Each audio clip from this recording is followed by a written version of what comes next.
Hello and नमस्कार दोस्तों। आज की डेट है 13 फरवरी 2024 एंड हम आज कुछ इम्पोर्टेंट आर्टिकल्स डिस्कस करेंगे अलग अलग न्यूज़पेपर्स से। इनफैक्ट जितनी भी कोचिंग्स है ना, आपकी विजन हो गई, इनसाइट्स हो गई, है ना, फोरम हो गया, ओनली आईएएस हो गया, और भी जितनी आपके इंस्टीट्यूट्स हैं वहां से जितने भी आज के प्रीलिम्स पर्सपेक्टिव से इम्पोर्टेंट आर्टिकल्स होंगे वो हम यहाँ पे बहुत ही इजी लैंग्वेज में डिस्कस करेंगे, जो कि बहुत कंसेप्चुअल जो नॉलेज लगती है ना प्रीलिम्स में, यहाँ पे आपकी उसकी क्लैरिटी होगी। तो चलिए आज का हम सेशन स्टार्ट करते हैं। हमारा जो पहला आर्टिकल है न्यूज़पेपर में वो बहुत ज़्यादा इम्पोर्टेंट है और एक तरीके से हम इसको कहेंगे हमारी इंडिया की जो डिप्लोमेसी है ना उसकी एक विक्ट्री टाइप की मान लेंगे। क्या हुआ है ना कि कतर में 8 इंडियंस को सजा हुई थी, डेथ सेंटेंस हो गया था। डेथ सेंटेंस हुआ था तो इसमें क्या हुआ, इंडिया मतलब इंडियन गवर्नमेंट ने इंटरफेयर किया, इंटरवीन किया, और फिर उसमें से जो 7 लोग थे उनको जो सरकार है वो वापस लेके आ रही है। अब आप सोच रहे हैं एक क्यों नहीं आ रहा, एक भी जल्दी आ जाएगा, स्टेटमेंट ऐसा आया है। थोड़ा सा बैकग्राउंड की बात कर लेते हैं कि देखिए अगस्त 2022 में जो इंडियन नेवी के ऑफिसर्स थे जो कि रिटायर्ड हो चुके थे, ठीक है, तो ये ना काम कर रहे थे कहाँ पे, देहरा ग्लोबल कंपनीज में। उनको कतर में अरेस्ट कर लिया गया। किस चार्जेस पे, ये बोल के अरेस्ट किया कि ये इजराइलियों के स्पाइज हैं। मतलब जो इजराइल कंट्री है उनने इन स्पाइस को भेजा है हम पे नजर रखने के लिए। फिर अक्टूबर 2022 में क्या हुआ, वहां के एक लोअर कोर्ट ने इनको डेथ सेंटेंस सुना दी। फिर नेगोशिएशन चला, इंडियन सरकार ने इंटरवीन किया, है ना, और उनसे बातें करी, ये बोला कि भैया ऐसा कुछ भी नहीं है, ये लोग स्पाई नहीं है, ये हमारे लोग हैं, जितने भी ये 8 लोग हैं हमारे लोग हैं, इजरायली नहीं है ये लोग। तो अभी क्या हुआ ना, 2024 फरवरी यानी कि अभी रिसेंट की बात है, जो कतर के एमिर है उन्होंने ये जो 8 इंडिविजुअल्स हैं उनको माफ कर दिया है और उनको बोला है कि ठीक है, इंडियंस को बोल दिया है कि ठीक है, ऐसा कोई चार्ज नहीं है और तुम अब जा सकते हो। तो ये क्या हाईलाइट करता है, ये जो न्यूज़ है ये क्यों इम्पोर्टेंट होती है, ये बहुत ज़्यादा इम्पोर्टेंट इसलिए होती है क्योंकि ये इंडियन डिप्लोमेसी की एक तरीके से क्या है, जीत है, जो मैंने आपको स्टार्टिंग में भी बताया था, है ना। देखिए इंटरनेशनल रिलेशंस में इसके क्या इम्पैक्ट है। ये जो केस हुआ है जहां से हम इंडियंस को वापस लेके आए हैं, ये इम्पोर्टेंस क्यों है, क्योंकि डिप्लोमेसी और नेगोशिएशंस की विक्ट्री है। फॉरेन पॉलिसी में इस न्यूज़ का क्या रोल है, ये बताता है कि जो इंडिया की फॉरेन पॉलिसी है वो काफी इफेक्टिव है। अगर कोई भी इंडियन सिटीजन अगर बाहर रह रहा है, अब्रॉड में रह रहा है और कोई भी प्रॉब्लम में है, तो इंडियन जो सरकार है वो मतलब काफी कामयाब होगी उनको बाइज्जत बरी करवाने में। ह्यूमन राइट्स की भी एक तरीके से जीत है, क्योंकि जो उनको कैपिटल पनिशमेंट मिला था ना, तो एक तरीके से ये क्वेश्चन रेज कर रहा था कि तुमने कैसे एक फॉरेन नेशनल को जो है डेथ सेंटेंस दे दिया, ठीक है। फिर इंडियन डायस्पोरा का जो प्रोटेक्शन है वो सरकार ने काफी ध्यान रखा है, और क्या किया है, ये welfare of Indian citizens overseas. हमारा नेक्स्ट जो आर्टिकल है वो ओपन रेडियो एक्सेस नेटवर्क यानी कि ORAN से संबंधित है। इसमें क्या है ना, ministry of science and tech ने एक सॉल्यूशन दिया है, टेक्नोलॉजिकल सॉल्यूशन दिया है ORN।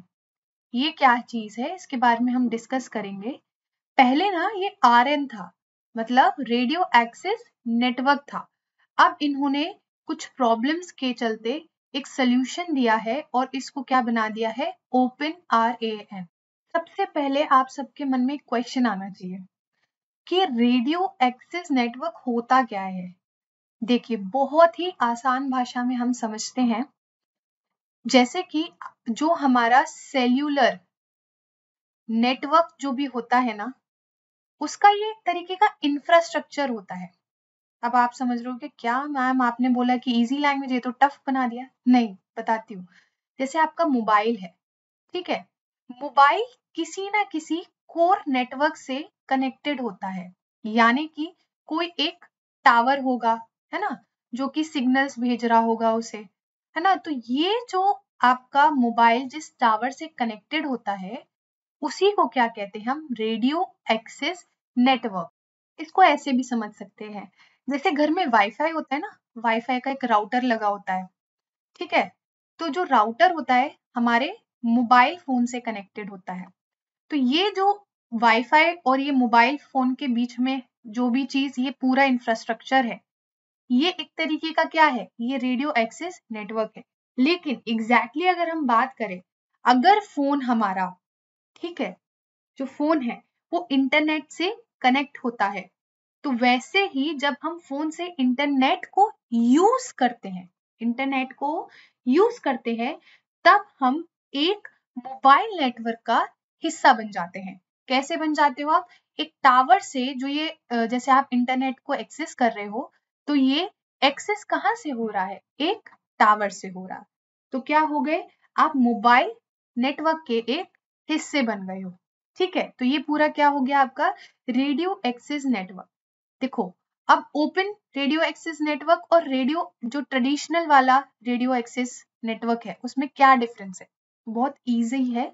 देखो, जो traditional radio active access network है ना, इसमें क्या होता था ना, ये क्लोज्ड होता था, यानी कि सिर्फ बड़ी बड़ी, यानी कि बिग टेलीकॉम कंपनीज जो होती हैं, आप उसका नाम जान सकते हो, ठीक है, हुआई हो गई, इरिक्सन हो गया, नोकिया हो गया, सिर्फ इन्हीं के पास ही क्या होती थी? अथॉरिटी होती थी इस नेटवर्क की, और किसी के पास नहीं होती थी।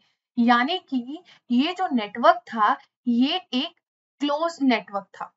अब इसके बहुत सारे रेपरकशंस थे, बहुत सारे कॉन्सिक्वेंसेस थे। आप भी सोच सकते हो, अगर मार्केट में कंपटीशन ही नहीं है तो क्या प्रॉब्लम्स झेलनी पड़ेगी? एक तो कॉस्ट बहुत हाई होगी, ठीक है, एफिशिएंसी नहीं होती है नेटवर्क में, है ना। यही अगर हम ओपन कर दे इस नेटवर्क को, यानी कि जो ये बिग टेलीकॉम कंपनीज हमको नेटवर्क प्रोवाइड कर रही थी, इसकी जगह हम और भी वेंडर्स खड़े कर दे, तो क्या होगा? ये नेटवर्क आपका ओपन हो जाएगा।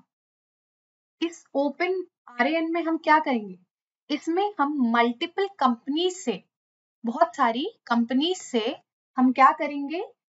हार्डवेयर और सॉफ्टवेयर को लेकर अपने नेटवर्क को बना लेंगे। मतलब अब हम एक ही कंपनी को रुक कर नहीं पकड़ेंगे, मतलब एक ही कंपनी, यानी कि बिग टेलीकॉम कंपनी को ही नहीं पकड़ रहे हैं हम, छोटे छोटे वेंडर्स को भी हमने इसको एक्सेस दे दिया है। तो अब क्या होगा? जो डिपेंडेंसी है ना, वो इस पे नहीं रह जाएगी, अब इन वेंडर्स के पास भी आ जाएगा। जो कंपटीशन होगा ना, वो अब फेयर हो जाएगा। तो इसका बेसिक मीनिंग क्या हुआ?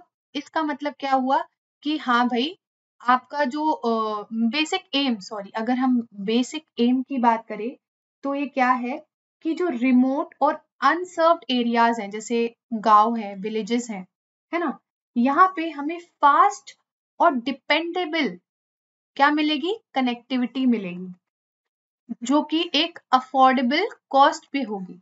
पहले क्या होता था? बिग टेलीकॉम कंपनीज के पास ही क्या सारा एक्सेस होगा, तो ये लोग क्या करती थी? जहां पे इनको प्रॉफिट मिलेगा, बस वही अपना इंफ्रास्ट्रक्चर प्रोवाइड करती थी। लेकिन अगर हम वेंडर्स को ये इंफ्रास्ट्रक्चर प्रोवाइड कर रहे हैं, इस नेटवर्क का हिस्सा बना रहे हैं, तो कॉस्ट भी कम होगी, प्लस वो विलेजेस में भी जाएंगे, है ना, कनेक्टिविटी इंप्रूव होएगी। समझ में आ रहा है? तो ये पूरा इसका उद्देश्य हुआ है। ये डेवलप किसने किया है? ये डेवलप किया है आईआईटी बॉम्बे के कॉमेट फाउंडेशन में, बेंगलुरु में।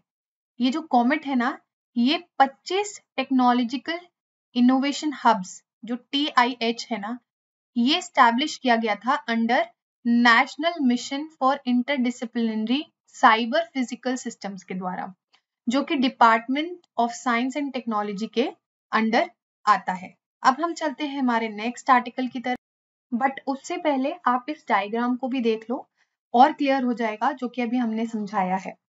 ट्रेडिशनल RAN मतलब एक ही कंपनी है जो कि हार्डवेयर भी प्रोवाइड कर रही है, सॉफ्टवेयर भी प्रोवाइड कर रही है, ठीक है। लेकिन ओपन RAN है, ओपन RAN से क्या होगा, हम किसी और से सॉफ्टवेयर लेंगे, किसी और से हम हार्डवेयर लेंगे, तो काफी सारे जो स्टेक होल्डर्स होंगे इसमें आपके स्टेक होल्डर्स आ जाएंगे, काफी सारे वेंडर्स, ठीक है। तो इससे आपको पता चल गया कि क्या क्या एडवांटेजेस हैं। आई होप आपको इतना समझ में आया होगा। हमारा नेक्स्ट आर्टिकल है महर्षि दयानंद सरस्वती से रिलेटेड। इनका 200 जन्मदिन था जो कि कल मनाया गया है, ठीक है। यानी कि 1824 में इनका क्या हुआ था, जन्म हुआ था। ये 19th सेंचुरी के बहुत बड़े सामाजिक नेता थे, भारतीय दार्शनिक और आर्य समाज के संस्थापक भी थे। यानी कि he laid the foundation of Arya Samaj in 1875, ठीक है, जो कि रिफॉर्म कर रहा था किसको, वैदिक धर्म को। समाज जैसे आगे बहुत बढ़ रहा था तो उन्होंने एक उद्देश्य दिया या फिर आदेश दिया। उन्होंने बोला गो बैक टू वेदास, यानी कि वैदिक जो टाइम पीरियड था आपका, आइडल टाइम पीरियड जिसको माना जाता है, हमें समाज को उस दौरान ले जाना पड़ेगा और ले जाना भी चाहिए, ठीक है। शुद्धि मूवमेंट उन्होंने शुरू किया था ताकि जो लोग हिंदू धर्म में से कन्वर्ट होके दूसरे धर्म में जा चुके हैं उनको वापस से हिंदू धर्म में लाया जा सके। उनकी प्रसिद्ध पुस्तकें कुछ कुछ कौन सी थी आपको पता होनी चाहिए, प्रीलिम्स में पूछा जाता है। सत्यार्थ प्रकाश, संस्कार विधि और यजुर्वेद भाष्य, ठीक है। ये याद रखिएगा क्योंकि प्रीलिम्स में डायरेक्ट यूपीएससी क्वेश्चन पूछ लेता है, क्योंकि इनका 200th बर्थडे मनाया गया है तो ये काफी इंपॉर्टेंट पर्सनालिटी हो जाते हैं। जो ये महर्षि दयानंद सरस्वती जी थे ना, इन्होंने समाज में जाति व्यवस्था और महिलाओं को एम्पावरमेंट के लिए भी काफी किया है। उनकी शिक्षा और स्वदेशी आंदोलन भी महत्वपूर्ण है। समझ में आया। एक हाल ही में स्वाति पोर्टल लॉन्च किया गया है जो कि एम्पावर करेगा विमेन को, किसमें, science, technology, engineering, mathematics and medicine में। ये स्वाति का फुल फॉर्म क्या है, science for women a technology and innovation portal. ये एक ऐसा पोर्टल है जो कि रिप्रेजेंट करेगा इंडियन विमेन एंड गर्ल को इन द स्टेम, ये साइंस में, टेक्नोलॉजी में। जैसे कि आप जानते हैं विमेन का participation in science, technology, engineering, mathematics and medicine में काफी कम है। तो इस चीज को हटाने के लिए और विमेन और गर्ल्स को एम्पावर करने के लिए इस पोर्टल को लाया गया है। इसका मेन ऑब्जेक्टिव क्या है, scale up efforts to exponentially include every Indian women, यानी कि हर एक इंडियन वुमेन का पार्टिसिपेशन हो साइंस में, जिससे कि long term research, equality, diversity and inclusivity हो सके, ठीक है। ये काफी इंपॉर्टेंट हो जाता है प्रीलिम्स के लिए। हमारा नेक्स्ट आर्टिकल है ब्रूमेशन। अब आप सोच रहे होगे ब्रूमेशन क्या है। ब्रूमेशन जानने से पहले मैं एक चीज एक्सप्लेन करूंगी, फिर आपको इजीली समझ आ जाएगा कि ये क्या है। देखिए, जब सर्दियां आती है ना तो कुछ जानवर अपने आप को प्रोटेक्ट करने के लिए एक स्पेशल स्टेट में चले जाते हैं। इसको क्या कहते हैं, बताओ बताओ। हाँ, हाइबरनेशन कहते हैं। क्योंकि जो उनकी फूड है और उनका जो खराब मौसम है यानी कि सर्दियां, उससे अपने आप को बचाना होता है, तो वो हाइबरनेट करने लगते हैं। तो ऐसे ही एक जानवर है जिसका नाम है अमेरिकन एलिगेटर, जो कि ब्रूमेशन करने जाता है। ब्रूमेशन एक वही स्टेट है जिसको हम हाइबरनेशन के नाम से भी जानते हैं। जो कि रेप्टाइल्स या एम्फीबियंस में देखा जाता है जब थोड़ा मौसम क्या होता है आपका ठंडा होता है। ठीक है, रेप्टाइल्स की एक खास बात है, जो उनका शरीर का तापमान है ना उनके आसपास के वातावरण पर डिपेंड करता है, इसीलिए उन्हें ब्रूमेशन की जरूरत होती है। और इस समय में ये जानवर अंडरग्राउंड बरोज, यहाँ पे आप देख सकते हो कैसे अंडरग्राउंड बरोज या दूसरे शेल्टर्ड एरियाज में चले जाते हैं, जहां उन्हें सर्दी से बचने की सुविधा मिलती है। हाइबरनेशन और ब्रूमेशन के अलावा और भी डोरमेंसी स्टेट होती हैं। क्या क्या नाम है इसका? डायपॉज। डायपॉज जो है ना आपके इंसेक्ट्स में देखा जाता है। एस्टिवेशन, एस्टिवेशन क्या है? गर्मी, जब कोई इनवर्टिब्रे या फिर फिश गर्मी में डोरमेंट स्टेट में जाती है तो उनको क्या कहते हैं? एस्टिवेशन। टॉर्पोर क्या होता है? शॉर्ट टर्म फिजियोलॉजिकल स्टेट, यानी कि कम समय के लिए वो ऐसी स्टेट पे जाते हैं जहां पे उनकी एक्टिविटी कम हो सके। आई होप आपको इतना समझ में आ रहा होगा। अब हम चलते हैं हमारे नेक्स्ट आर्टिकल यानी कि राज्यसभा इलेक्शन के ऊपर। ये भी बहुत इंपॉर्टेंट हो जाता है, प्रीलिम्स में डायरेक्ट क्वेश्चन आता है, डायरेक्ट। तो यहाँ पे कुछ चीजें बहुत बेसिक लेवल पे समझाऊंगी, बहुत इजी लैंग्वेज में।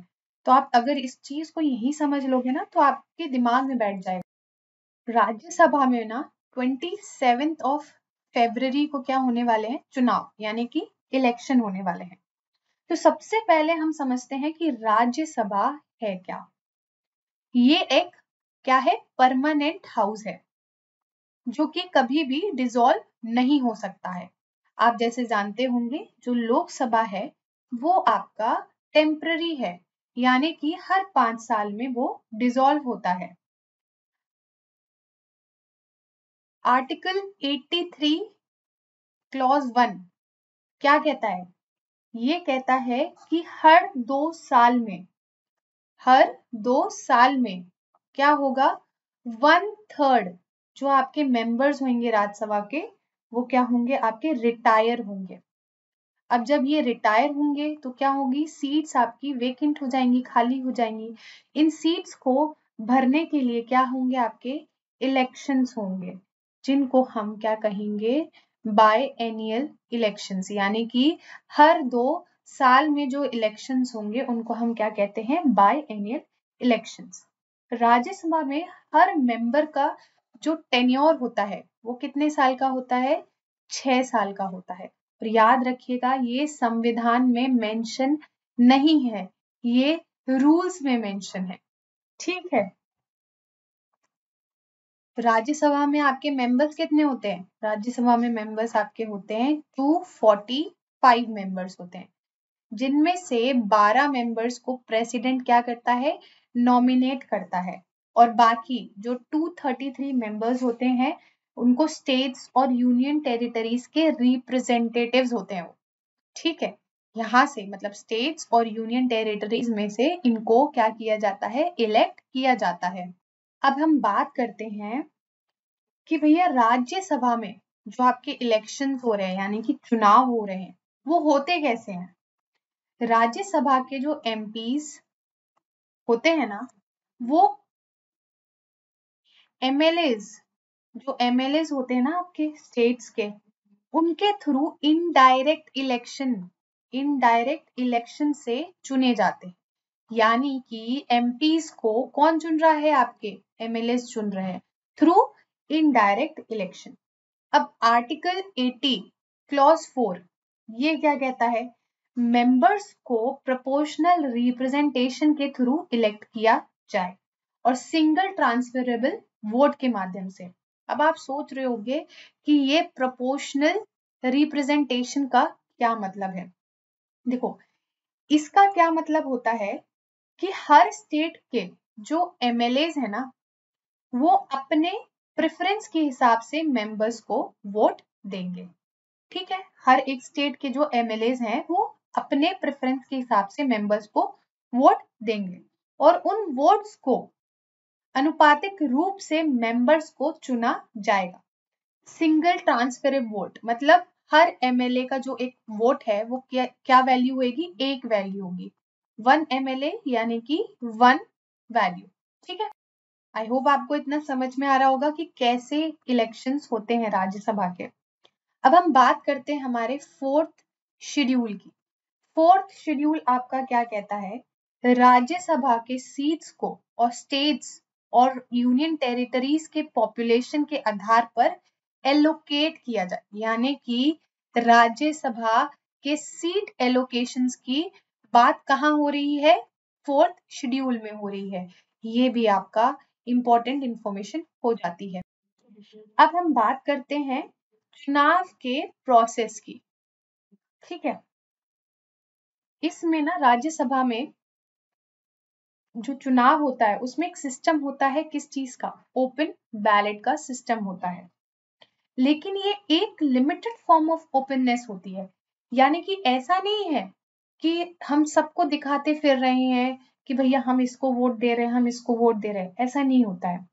ओपन बैलेट का जो सिस्टम होता है ना चुनाव में, जिसमें कि बैलेट्स को खुले रख दिया जाता है, लेकिन इसमें एक खास नियम होता है, हर पार्टी के एमएलए को अपने मार्क्ड बैलेट्स को अपनी पार्टी के ऑथराइज्ड एजेंट, यानी कि जो आपकी पार्टी है, मान लो पार्टी ने एक ऑथराइज्ड एजेंट यानी कि विप को सिलेक्ट किया है, तो जो भी इस पार्टी के एमएलए होंगे वो अपना वोट है ना इस विप को ही दिखा सकते हैं और किसी को नहीं दिखा सकते हैं। ठीक है, तो इस विप को दिखाना उनको क्या होगा, कंपलसरी होगा। अगर कोई एमएलए अपने बैलेट को नहीं दिखाएगा तो क्या होगा, उसका जो वोट है वो क्या होगा, इनवैलिड माना जाएगा। समझ में आ रहा है। जो इंडिपेंडेंट कैंडिडेट्स होते हैं ना उनको अपने बैलेट को किसी को भी नहीं दिखा सकते, मतलब किसी और एमएलए को नहीं दिखा सकते हैं। अगर ये किसी और को दिखाते हैं तो क्या होगा, इनका भी वोट क्या होगा, इनवैलिड हो जाएगा। ठीक है, तो ये या तो विप को दिखाएं या फिर अपना डायरेक्ट डाल दें। समझ में आ रहा है। आई होप आपको इतना सब कुछ क्लियर हो और ये सेशन आपको अच्छा लग रहा हो। तो आगे आने वाले सेशन में हम और भी इम्पोर्टेंट और इंटरेस्टिंग आर्टिकल्स को डिस्कस करेंगे। आज के लिए इतना है। Thank you friends.